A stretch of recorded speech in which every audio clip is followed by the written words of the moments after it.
you, because I just wonder what you make of what Liz Cheney had to say in these blunt warnings that, it's no surprise that she's saying this, but the fact that she is making them repeated warnings coming out months before, this election is going to get underway, potentially with Trump as the Republican nominee.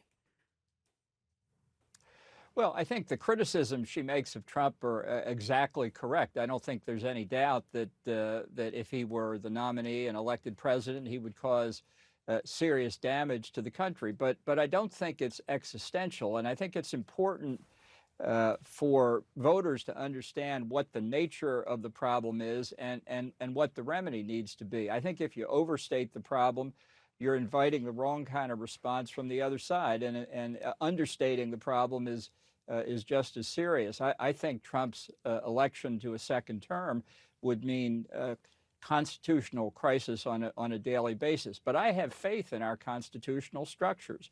They're strong, and Trump tried to steal the election as president in 2020 and failed. So it will be a tremendous battle, and not one that anybody should look forward to, but I'm confident in the end, Trump and his acolytes will be defeated.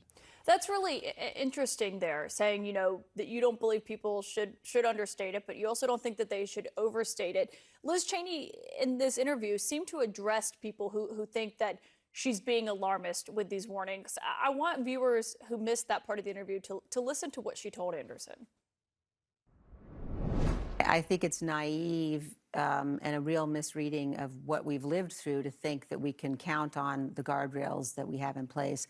Donald Trump tried to seize power in 2020. He's learned the lessons of 2020 and 2021. And so I think anybody who says, well, don't worry, you can count on the balance of power and the institutions, that's really wishful thinking that we can't afford. Ambassador, she's basically saying, that the guardrails that you're saying that are there aren't there. Well, they were there in 2020, and a lot of people did exactly the right thing time and time again, and Trump's efforts to steal the election were defeated. I'm always happy to be called naive. It brings back memories of days gone by. I'm not naive about this at all, but I'm also not alarmist. Bob Kagan, whom I have a great deal of respect for, an old friend, wrote a lengthy piece a couple of days ago comparing Trump to Julius Caesar and the threat to the Roman Republic. Now, I'd have to say Caesar must be turning in his grave to be compared to Donald Trump. But Donald Trump is not Caesar, and the Roman Republic fell not because of Caesar alone, but because of repeated body blows from the likes of Sulla, Kaitlan, Pompey.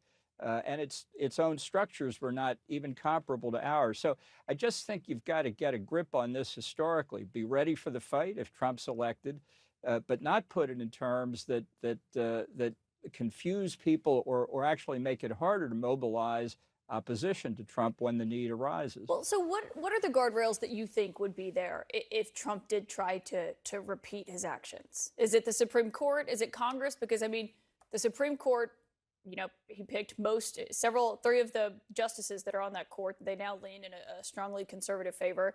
We've seen Republican lawmakers. Liz Cheney got booted from her position as a Republican leader on Capitol Hill, basically because of the same comments that she's making tonight.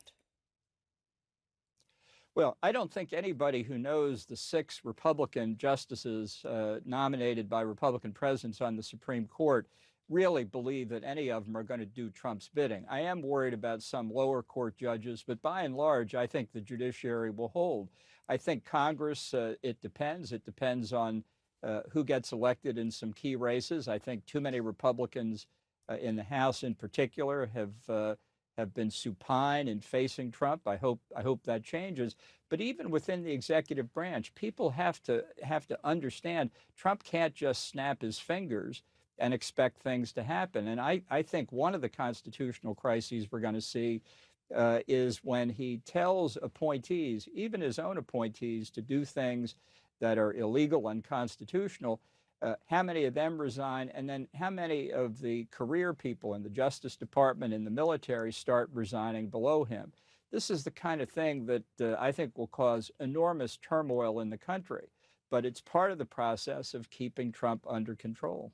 Well, yeah, and you mentioned those lower courts. I mean, a lot of the lower and mid-level courts, they have a lot of Trump appointees that have been confirmed. But you mentioned a second term. If Trump gets a second term, he has been very blunt about what he would do with one.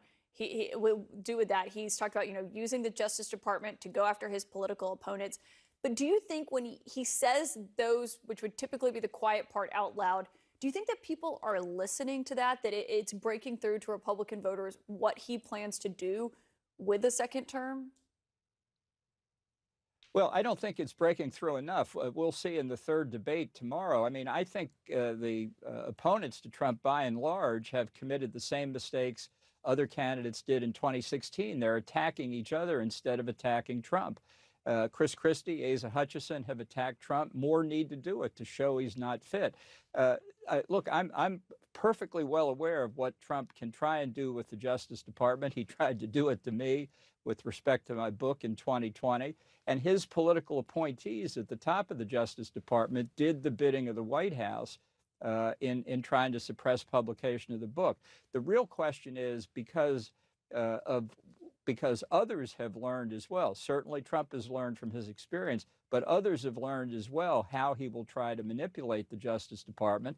And we'll see how it goes. We'll see how many of his nominees get confirmed. We'll see how he deals not just with a few people being in acting positions in a place like Justice or the Defense Department, but with everybody being in active positions. I think he could be tripping over his own shoelaces in fairly short order if people keep their eye on the ball.